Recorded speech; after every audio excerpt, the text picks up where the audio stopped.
Je voudrais du soleil vert, des dentelles et des théâtres, des photos de bord de mer, dans mon jardin d'hiver. Je voudrais de la lumière, comme en Nouvelle-Angleterre. Je veux changer d'atmosphère, dans mon jardin d'hiver. Ma fleur sous la pluie de novembre, tes mains qui courent, je n'en peux plus de t'attendre. Les années passent, il est loin, là je tombe. Nul ne peut nous entendre.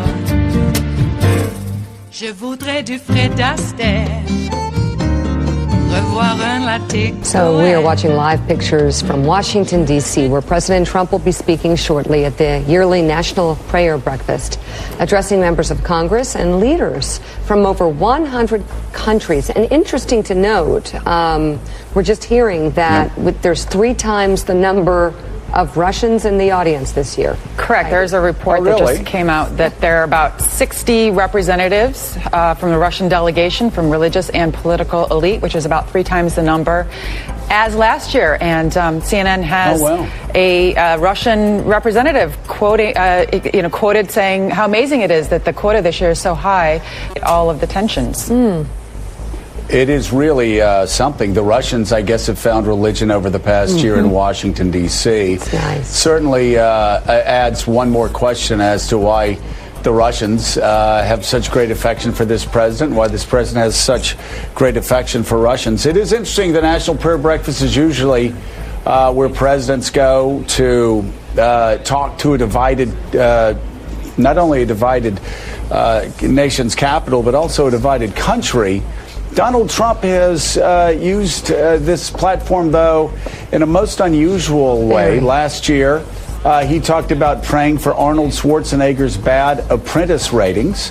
And this year, he's using the National Prayer Breakfast. Again, something that has a forum that has been used to bring people together in Washington and all across the world. It really has been a remarkable event year in and year out. But Donald Trump this morning talked about having TV producer Mark Burnett of our wonderful 14-season Apprentice triumph in the audience. It is extraordinary, Mika, whether we are talking about military parades or whether we're talking about prayer, whether we're talking about faith, whether we're talking about religion. For Donald Trump, it always goes back to him. He is shameless. And he also, and again, that's obviously not breaking news. But everything from military parades to prayer breakfasts always circle back to him. And again, what's so interesting is that this is the same president that evangelicals flock to. The same president who, of course, has had, let's say, one story after another published about him that would have destroyed evangelical support for any other president. And yet in this case, we have evangelicals flocking to support a man in record numbers, despite the fact that when Donald Trump was asked if he ever prayed to God for forgiveness, he said, no, I wouldn't bring God in on that, and I've never needed to. It is Friday, the 9th of February of 2018, and you are in West Coast Cookbook and Speakeasy. I am your chef de cuisine, Justice Putnam, and it is Blue Moon Spirits Fridays, folks, because we are all Nighthawks in the diner of life. Not to drown our sorrows, but to simply acknowledge them and attain the joy that we are all due. Yes. Well, there were a lot of Russians at the prayer breakfast this year. 3 times as much as last year. And they had a lot last year when Trump first came into office. Boy, oh boy, oh boy. I don't know. If it smells like and walks like and talks like it might be. Yeah, you know what I'm talking about. Okay, well, Hope Hicks is in quite a bit of trouble, I think. She apparently is very press shy, and most white women are in her predicament. They usually act like it at the very least. So I must also remind folks that she is a model, so she can't be that press shy. But that's just me. Maybe being a model, you don't have to answer questions. Maybe that's what it is. Well, I don't want to put the onus on Hope Hicks, because it's not her fault that she has a bad choice in men. Right up to the kind of boss that she wants. But what's up with John Kelly? I'll tell you what's up with John Kelly. John Kelly is who John Kelly always has been. A racist, misogynist thug. Give me a break. This guy ran DHS. He's, I got to tell you, I think that guy Homan, who was running ICE, could probably vie for the position of most detestable human being. At least in that apparatus of government, because probably the most detestable human being might be Betsy DeVos. She hates it when people remind her what a detestable human being she is. It really hurts her. Well, one way to stop the hurt from being a detestable human being is to stop being a detestable human being. If you think the hurt is that great that you would want to change that behavior. But some people are just who they are. Government shutdown. As far as I know, we still have... Oh, no, I think Trump signed some sort of spending package, but there's a bit of confusion about what that is. Well, there's always confusion. Yeah. In fact, a couple of the stories that we will be attending to today in the Bistro Cafe and the Chef's Table at West Coast Cookbook and Speakeasy attend to a bit of that managerial, institutional confusion that seems fairly endemic and well-established in this administration. The best and the brightest. God, can you believe this? Well, why don't we go ahead and give you what we will be attending to today? Well, of course, that was Mika and Joe opining on how many Russians were at the prayer breakfast, and this weird confluence of like a libertine, like Donald Trump being embraced by evangelicals. Yeah, well, not all evangelicals, because black evangelicals certainly don't like the guy. Keep him at arm's length or further. That's what they say. Well, on the rest of the menu today, a Montana state worker refused a demand from ICE to help round up undocumented immigrants by quitting his job. And he's not a high-placed official either. He's a worker bee. Paycheck to paycheck. Didn't want to live within the banality of evil, just doing his job. Nope. He was, at this point, the lone German. Mm-hmm. The California Highway Patrol assured neo-Nazis they were the victims. As they arrested black anti-racist demonstrators, the neo-Nazis stabbed. Well, a black power salute is obviously a threatening gesture, and they deserved it, according to the CHP. Mm-hmm. And, did you know this? Tim Kaine has demanded the release of a secret memo that reveals the war powers Donald Trump believes he legally possesses. Not that he legally possesses. He thinks he has dictatorial powers. This gives an explanation for these outlandish outlandish statements Trump made on the campaign trail and when he became president, when he said, I have all sorts of powers. I can do anything I want. What the hell are you talking about? A president is not above the law, and he's immediately saying, I'm above the law. Okay, well, let's look at that secret memo, because if he thinks he can push the button because he is who he is, well, we have checks and balances, right? Right. Well, after the break, we'll then move to the chef's table to consider how Republicans are using long forbidden tactics to chip away at judicial independence. Well, I don't know. It's not a recent sort of practice by the GOP by any means. This is decades long. It's all that and more on West Coast Cookbook and Speakeasy. Bon appetit.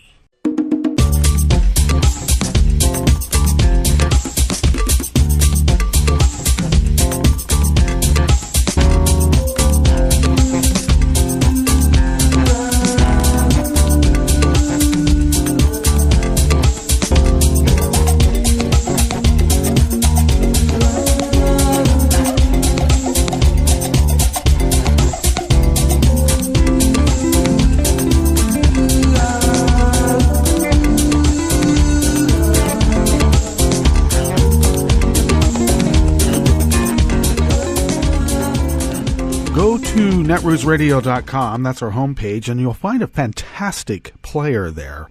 And you may have to refresh or identify if it says flash player or something blocked. Just say, let it play this time.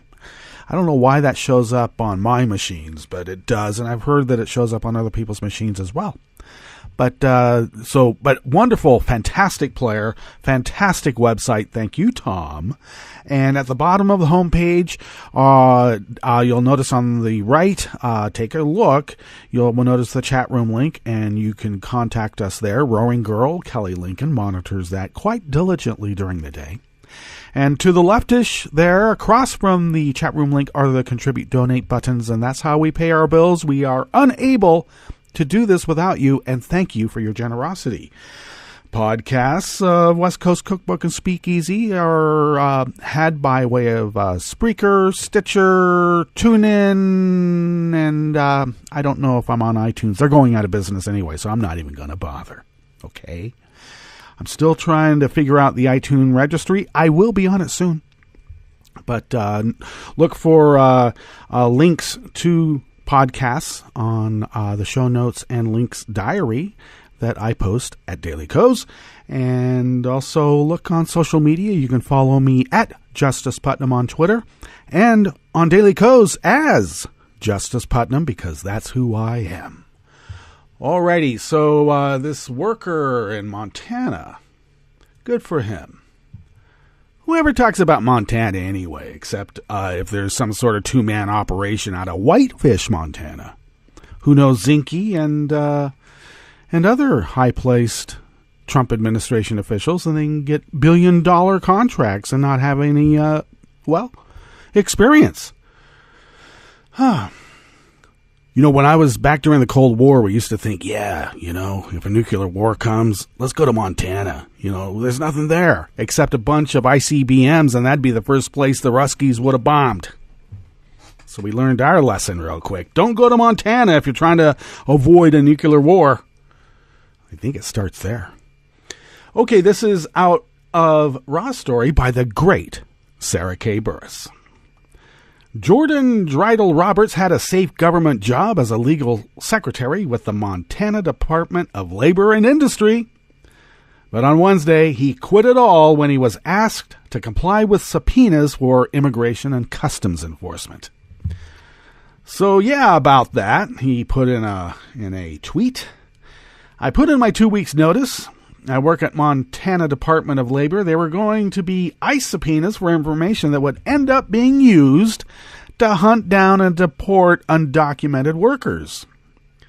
And he had tweeted that after quitting his job. It would have been my responsibility, he continued, to prepare the information and hand them off to ICE. I refuse to aid in the breaking up of families. I refuse to just follow orders. This is not an easy decision. as it does put me in a delicate financial position. He's a worker bee, paycheck to paycheck. And how many times have we always made compromises on our moral foundation? The promises that we made to ourselves. And then at some point, we got to put food on the table. I do and have always followed the dictum that I learned from Bob Dylan. That, however someone, it's not me to judge how someone puts food on their table. It's not for me to judge. I'm paraphrasing. There's been lyrics about it, and he says it quite poetically. So,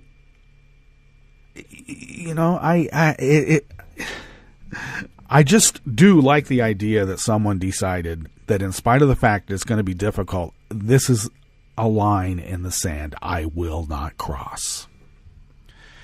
So that initial tweet has now spread over 14,000 tweets. And it isn't as Sarah K. Burris says, it isn't as if he comes from a wealthy family that can save him from being unemployed. He explained on Twitter that he has a toddler at home. Oh, I should mention there's a big fire truck that was outside. Maybe somebody was having, and some EMTs in one of their EMT trucks. They seem to have motored away, but there was a loud hum, and something was happening in the neighborhood. I'll find out later.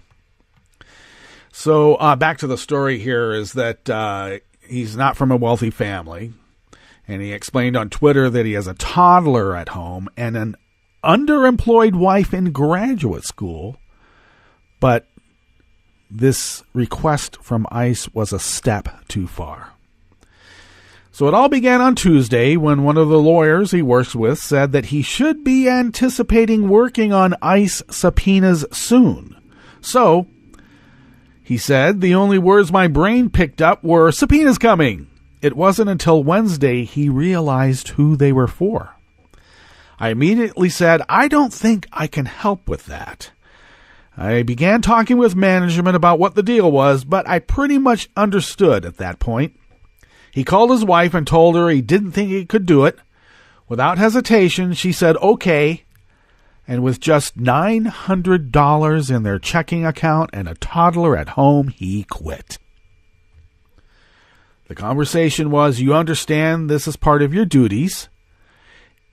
And she said, if you can't execute your duties, you have to quit or be fired. I put in my 2 weeks' notice, he said. The Department of Labor in Montana in a statement said that the job is to assist the attorneys in processing the documents received. Jordan understood that processing was a required part of his job, said Jake Troyer, communications director for the department. Jordan was offered assistance in finding another position within the department and was not disciplined for his tweet. Sure. So, and of course, Jordan did take to Twitter, not thinking it would spread as far as it did, because he's in Montana. Who listens to Montana? And he said he's not an immigrant. He's not from an immigrant family. There's no reason his life or history would lead him to this moment. He explained that he's just empathetic to the suffering of others. You mean an American? Huh. And I guess he's going to be looked at as a loser. You loser, you're trying. You are an American. Ugh. Said the way I was raised led me to question authority, like asking, is this right? He grew up believing that just because the person in a position of authority says something does not necessarily make it true. Sounds like an American to me. He said that he enjoyed his work, and overall it was something that he was passionate about, but there was no way he could stay after the subpoenas. I've got a fairly low down-the-ladder job, he confessed. I don't have the ability to affect policy. It wouldn't be my choice to make this into a fight. I just had to make a decision for my life. He sent out a request to anyone willing to help out with grocery money while he searches for a new job. And he didn't specify how much money he'd raised, but noted some has come in to help. And I got to tell you, this guy said, this is enough. We don't need any more money. In fact, if you have money to donate, consider sending it to Flint, Michigan or Puerto Rico. Sounds like an American to me.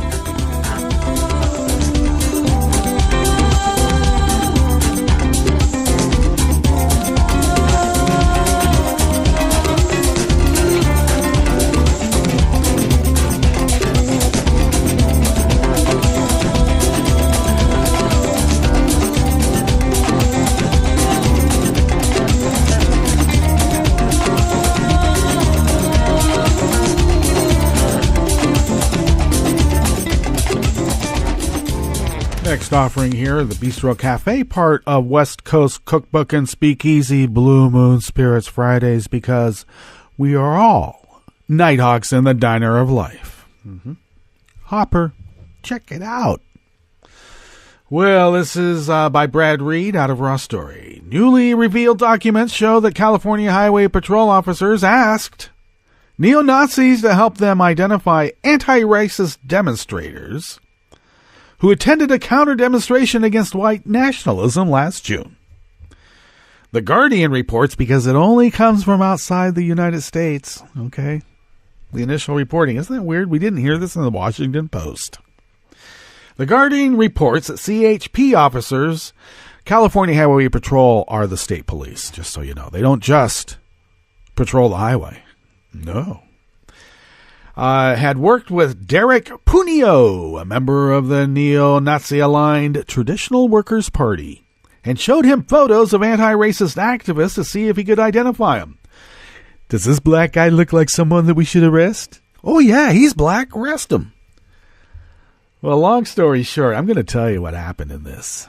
And these are all documents. I'm not sure how these documents were released, but they were.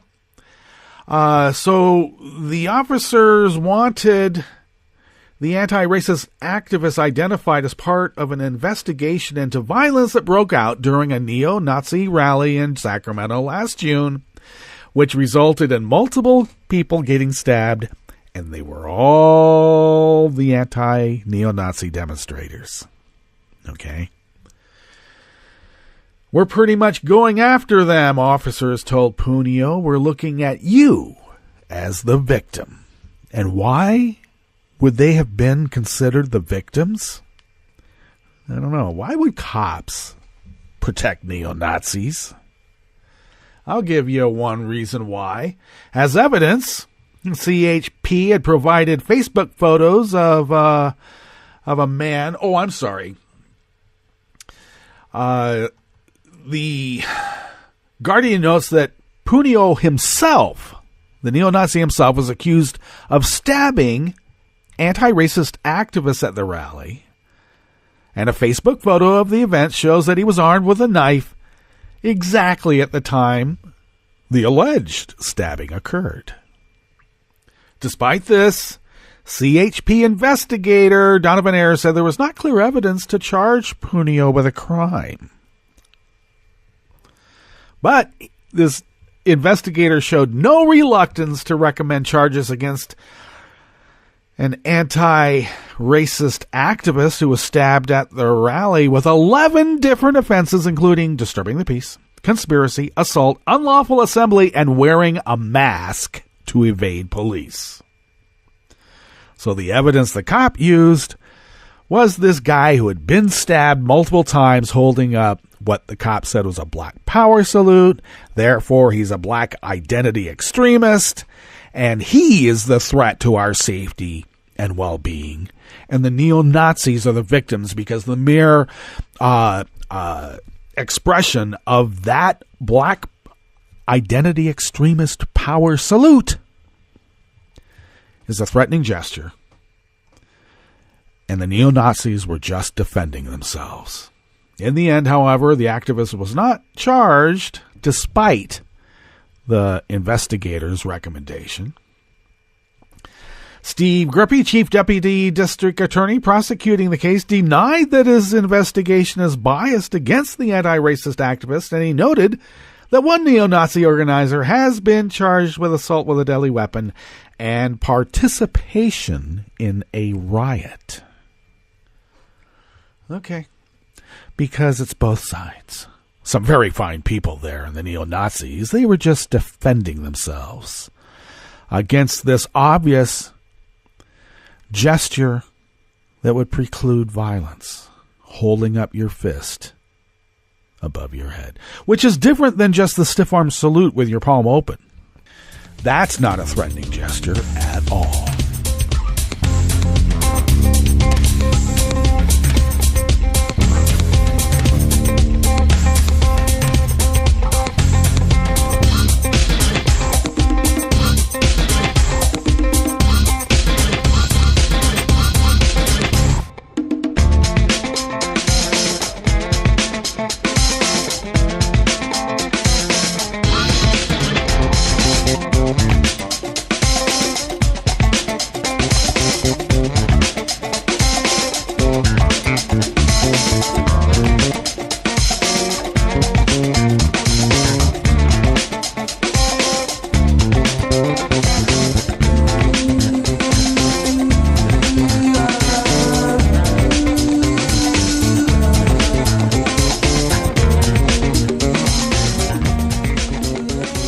Finishing up here on the Bistro Cafe is by Travis Geddes, also out of Raw Story. Senator Tim Kaine, Democrat of Virginia, has demanded the release of a secret memo that reveals the war powers Donald Trump believes he legally possesses.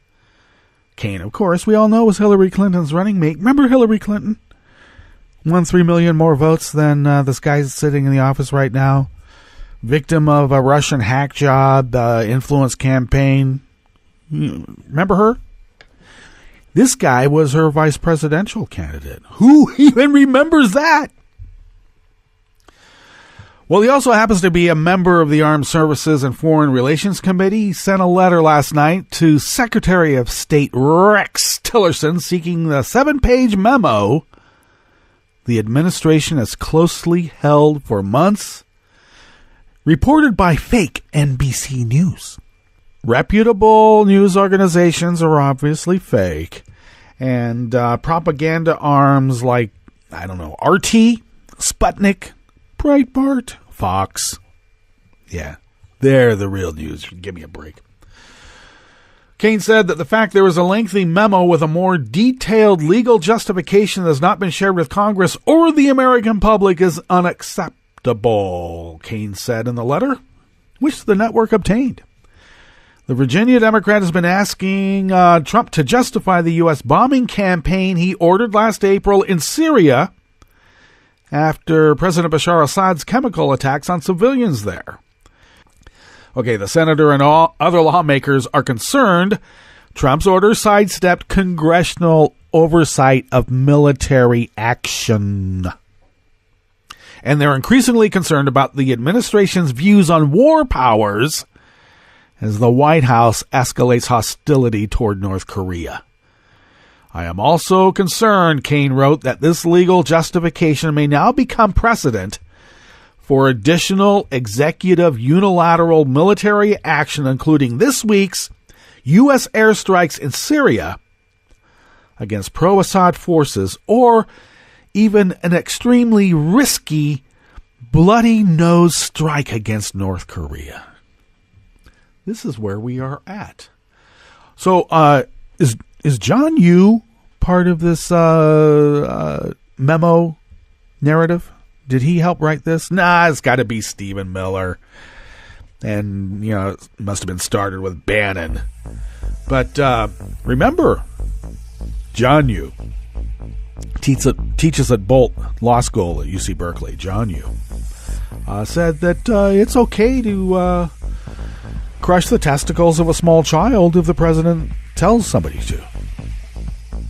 So if you can do that, you can bomb the world with impunity. Let's get to our break, and we'll come back and go through on the weather. from around the world and then finish up at the chef's table. You are listening to West Coast Cookbook and Speakeasy.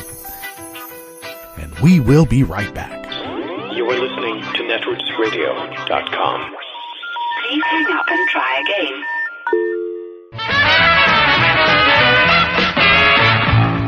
From a point at sea to the circles of your mind, a new force is at work for planetary transformation.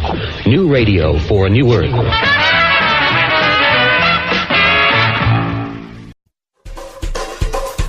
This is Scientific American's 60-Second Science. I'm Christopher Intagliata. Humans can recognize each other by voice alone. I sound different from other 60-Second Science reporters, for example.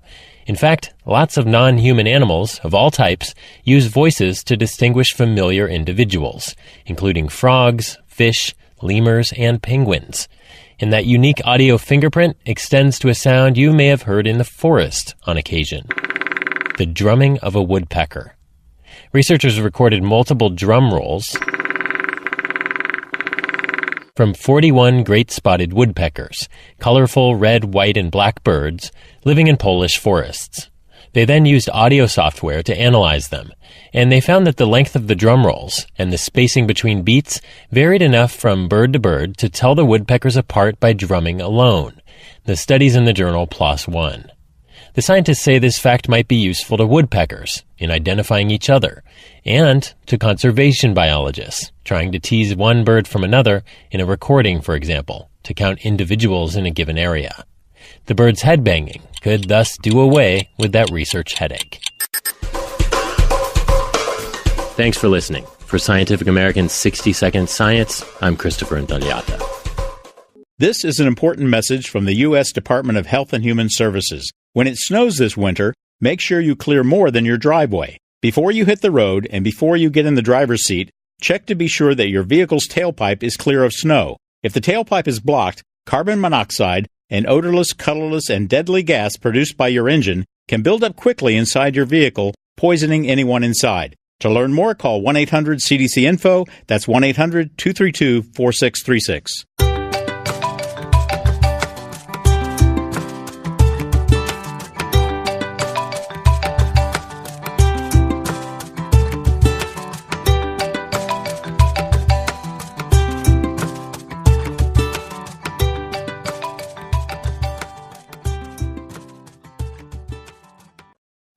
It's odd that Washington Republicans are so loudly crowing about their passage of a Trump-McConnell-Ryan tax law.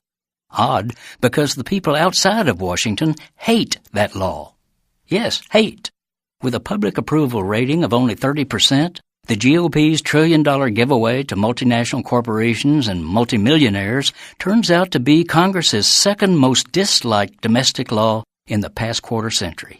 Second only to the multiple attempts by Trump, McConnell, and Ryan last year to take away the health care coverage of 23 million Americans, a move so mingy that 77% of the public opposed it. Why do those doofuses keep trying to shove such wildly unpopular measures down people's throats? Because, as Daily Beast columnist Michael Tomasky succinctly explained, quote, they are serving their mega-rich donors and the most extreme elements of their base. Yes, in today's rigged political system, the special interests of a tiny minority trump the will of the great majority. Since the GOP's tax bill drastically reduced corporate taxes and increased many of ours, a few corporations are trying to dodge public fury by pulling a trickle-down trick on us. They're awarding a tiny portion of their bonanza to workers, not as pay raises, but as one-time, quote, bonus payments.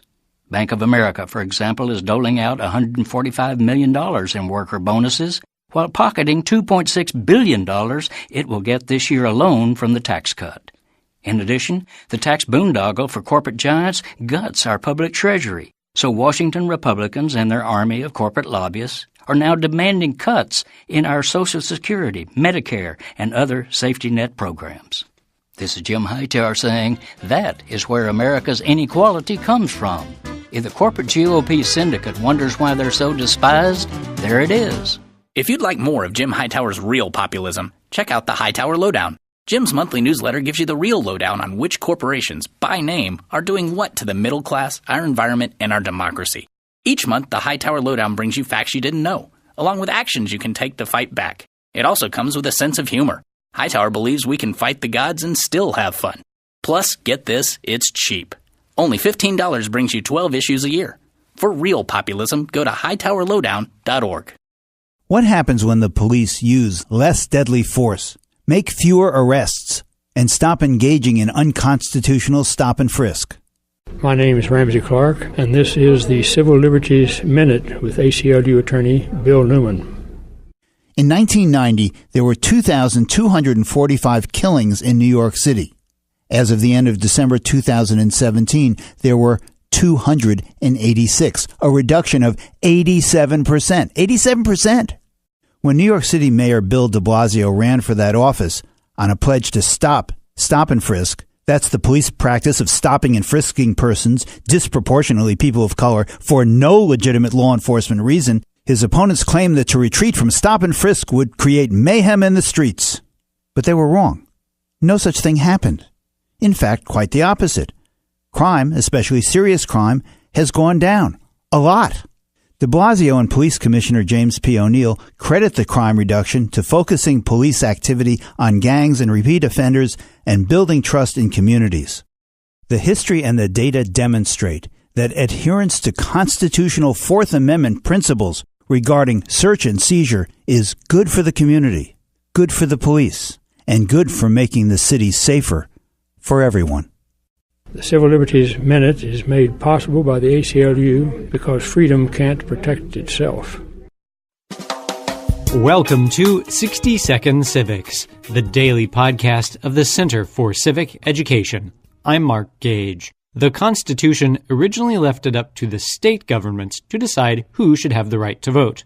In the early years of our nation, the states limited the right to vote to white men who owned property. In 1789, white men who did not own property, members of certain religious groups, freedmen, Native Americans, slaves, and women were not allowed to vote. After the Revolution, an increasing number of people objected to these limits on voting rights. States began to do away with property and religious restrictions. In addition, new states joining the Union placed fewer limitations on suffrage. In the early 1800s, for example, 6 new Western states gave the right to vote to all adult white males. That's all for today's podcast. The show's theme song is Complacent by Cheryl B. Engelhardt. You can find Cheryl online at cbemusic.com. 60 Second Civics, where civic education only takes a minute.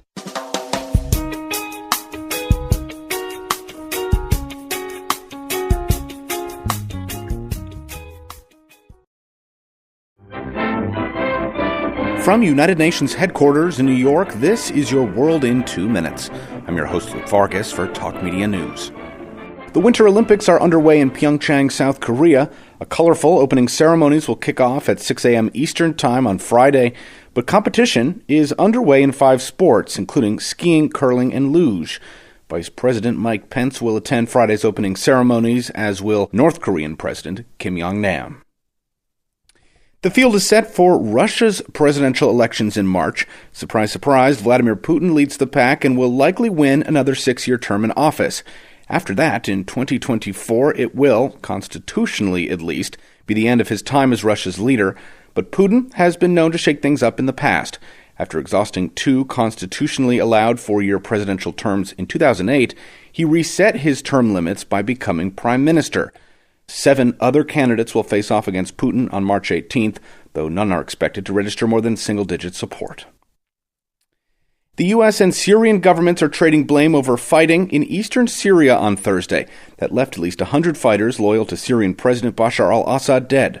Pentagon spokesperson Dana White. Pro-regime forces initiated what appeared to be a coordinated attack on Syrian democratic forces. Since it is often hard to follow the names of the fighting groups in Syria, those Syrian democratic forces are predominantly Kurdish soldiers backed by the United States. And when they were attacked, the U.S. helped respond. Syrian democratic forces supported by the coalition targeted targeted the aggressors with a combination of air and artillery strikes. Syria's government, meanwhile, described the U.S. military's actions as an aggression and contended that pro-Syrian soldiers in the area were fighting Islamic State militants when they came under attack. For more global news headlines, visit talkmedianews.com.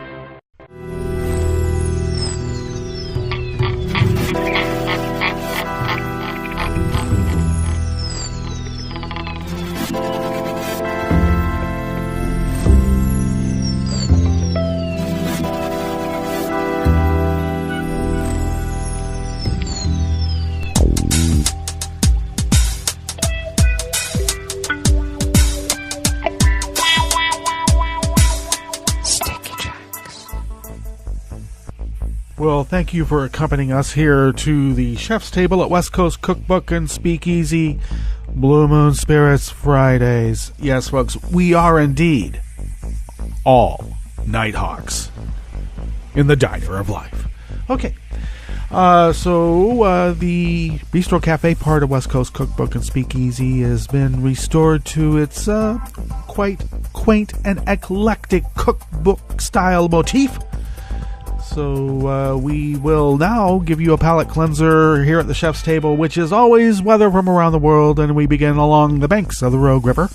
In the Rogue River Valley of Southern Oregon, and it is currently 39 degrees. We're going to be a tad cooler today, mid to upper 50s. We got to the low 60s yesterday, and it looks like we will stay cool for a few more days, quite a few more days. And quite chilly nights. We're looking at chilly rain on Sunday and snow on Monday. So much for spring. But this is okay. We still need a little bit of the snow, and it's still spring to me. Air quality index is quantified as good at 37 parts per million. Pressure is at 30.2 inches, visibility down to 5 miles, humidity at 84%, and they call that dry conditions, though, as I mentioned before, it's not big drops, but there is quite a bit of mist out there. A very cold mist indeed. All right, weather from around the world is brought to you by people's personal weather stations that they purchased, and these people live around the world. Even the one here along the banks of the Rogue River. London right now is 42 degrees and mostly cloudy. Paris is 35 and mostly cloudy. They are in a snow and ice warning right now. So going up to 35, they've been having, you should see the pictures. Lots of snow. Paris is beautiful. As long as you don't have to work in it, I guess. Rome is 55 and fair. Kiev is 33 with rain. Kabul is 37 with smoke. Hong Kong is 57 and cloudy. Tokyo is 39 and partly cloudy. Sydney, Australia is 71 and partly cloudy. San Francisco, California is 54 and sunny. And New York is 30 degrees Fahrenheit and cloudy. And that is weather from around the world, brought to you by people's personal weather stations that they purchased. And these people live around the world.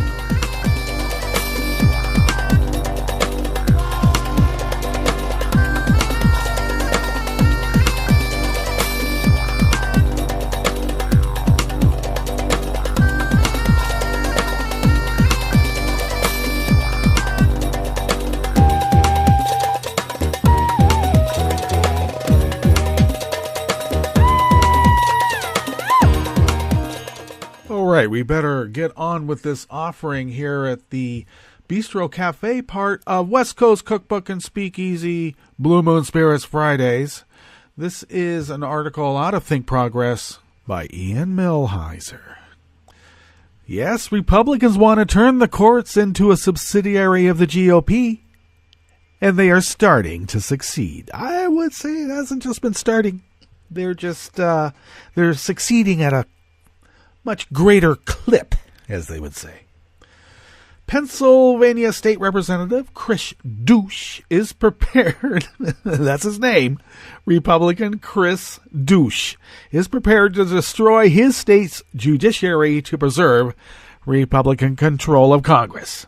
Last month, the Pennsylvania Supreme Court voted 5-2 to declare the state's congressional maps unconstitutional. Maps under which Republicans won 13 of the state's 18 congressional seats, even in years when Democrats won a majority of the statewide popular vote. In response to the court's decision, Douche proposed impeaching and removing all 5 of the justices in the majority. At least for the moment, Douche's proposal does not appear to be gaining steam with his colleagues or with the state's Republican leadership, but that does not mean Republican leaders are quietly acquiescing to the rule of law. Last week, lawyers for Pennsylvania Senate President pro tempore Joseph Scarnati, another Republican, informed the state Supreme Court that Scarnati refuses to comply with a court order requiring him to turn over data the court needs to evaluate new congressional maps, as reported here on West Coast Cookbook and Speakeasy. Ordinarily, when a party to litigation refuses to comply with a court order, judges have a very effective way to break this impasse. You mean like holding the recalcitrant party in contempt? Imposing escalating fines? This is the one I like in these impasses. Jailing an individual until they come around to the view that they should follow the court's order after all. But this power to hold individuals in contempt rests on the premise that courts are more powerful than the parties that would defy them. Douche's impeachment proposal allows Republicans to flip the script. They can never win the game. They can only cheat. That's how they've always been, and it is how they always will be. If we are so fortunate to get rid of the Republican Party, I assure you folks, we will still have a two-party system. We'll have liberal Democrats, and then we'll have not-so-liberal Democrats. That's right there is enough of a debate about purity and whatever that the checks and balances will still be in play. Despite the fact that Pennsylvania is closely divided between Democratic and Republican voters, Republicans enjoy a 2/3 supermajority in the state Senate, enough to remove a justice. If the state Supreme Court holds defiant GOP leaders in contempt, Republicans can retaliate with impeachment. Even if no one is ever actually removed from office, the threat of an impeachment crisis places the rule of law on weaker footing. How is this possible? What organization would have enacted such a philosophy? I wonder. Well, Pennsylvania's GOP attack on the judiciary is hardly an isolated incident. While Pennsylvania Republicans ramp up for a dramatic clash with their state's judiciary, Republicans in other states and in Washington, D.C. are quietly transforming the judiciary into a haven for conservative movement loyalists. What group would have worked so diligently, nose to the grindstone, all these so many decades? Who? What?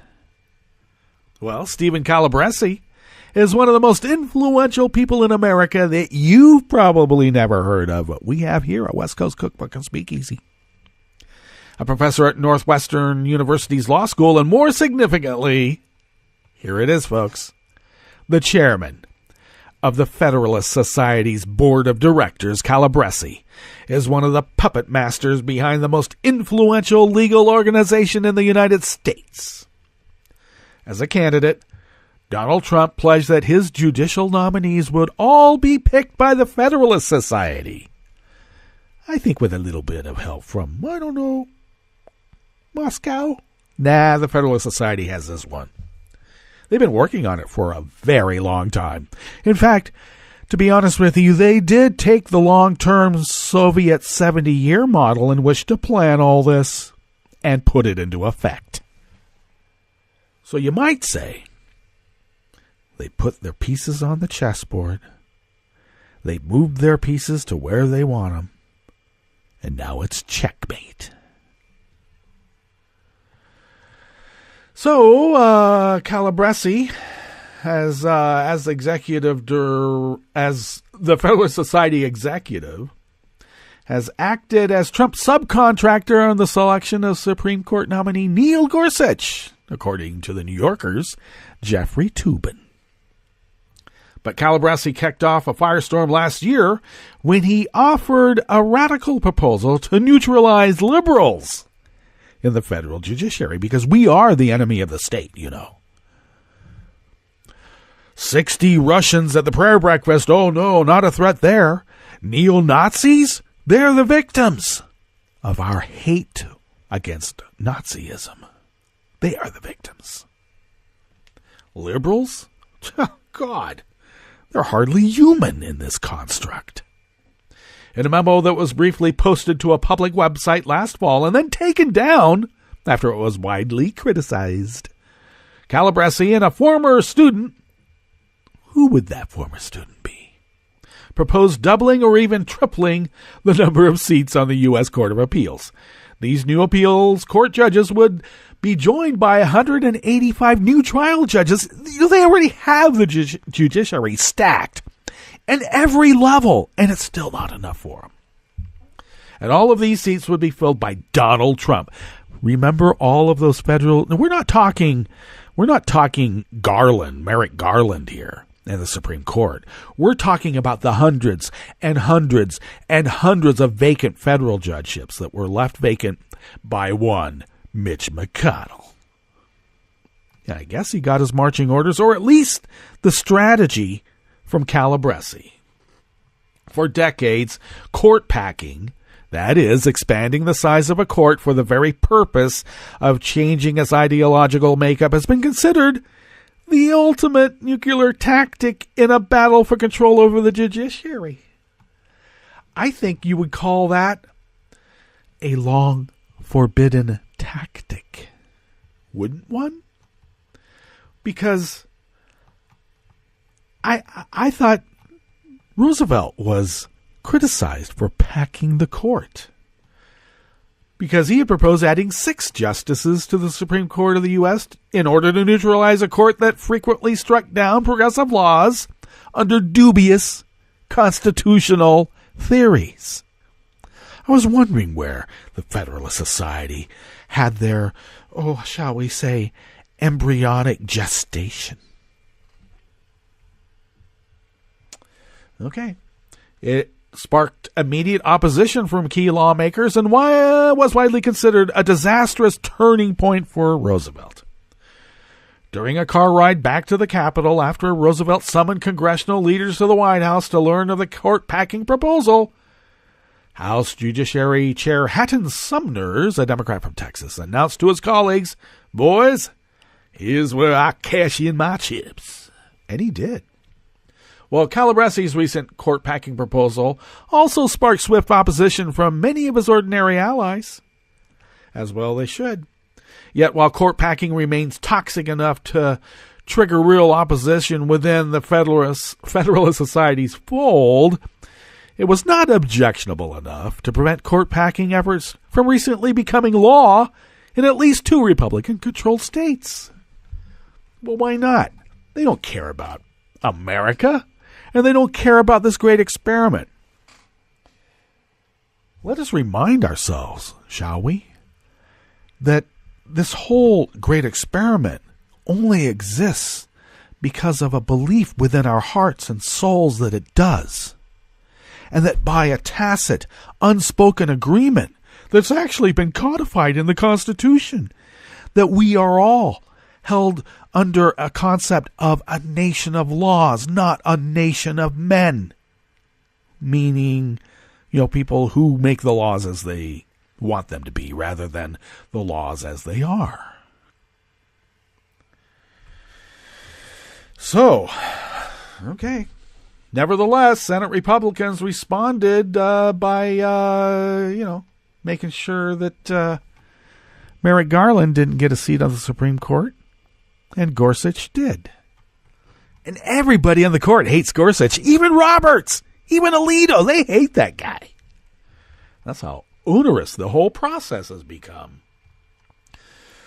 Well, this is quite a comprehensive article by Ian Melheiser, the constitutional law expert at Think Progress. So do go to the notes there on my diary at Daily Kos, and you can read for yourself what hardball tactics that the Federalist Society has used to pack the courts. And, I think that what we need to do is that we need to get some governorships, and there is quite a bit of reportage on that as well.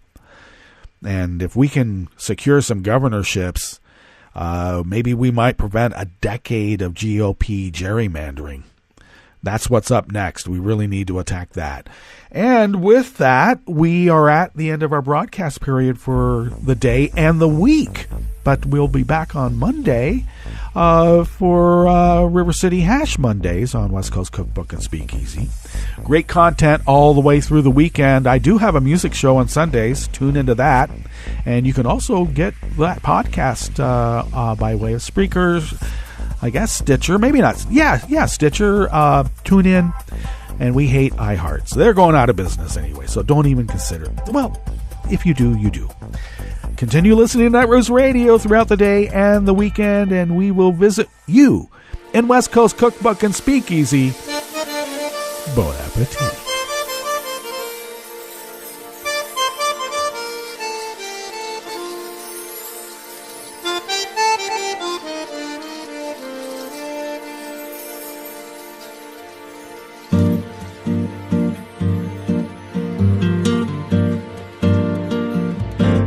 Je voudrais du soleil vert, des dentelles et des théières, des photos de bord de mer, dans mon jardin d'hiver. Je voudrais de la lumière, comme en Nouvelle-Angleterre. Je veux changer d'atmosphère, dans mon jardin d'hiver. Robe à fleurs sous la pluie de novembre, tes mains qui courent, je n'en peux plus de t'attendre. Les années passent, il est loin, là je tombe. Nul ne peut nous entendre. Je voudrais du Fred Astaire, revoir un latte Goël. Je voudrais toujours te plaire dans mon jardin d'hiver. Je veux déjeuner par terre, comme au long de golfe clair. T'embrasser les yeux ouverts dans mon jardin d'hiver. Robe à fleurs sous la pluie de novembre, tes mains qui courent, je n'en peux plus de t'attendre. Les années passent, il est loin, là je tombe. Nul ne peut nous entendre. Ba-da-da-dum-di-da-dum, ba-da-da-dum-di-da-dum, ba-da-da-dum-di-da-dum, dans mon jardin d'hiver.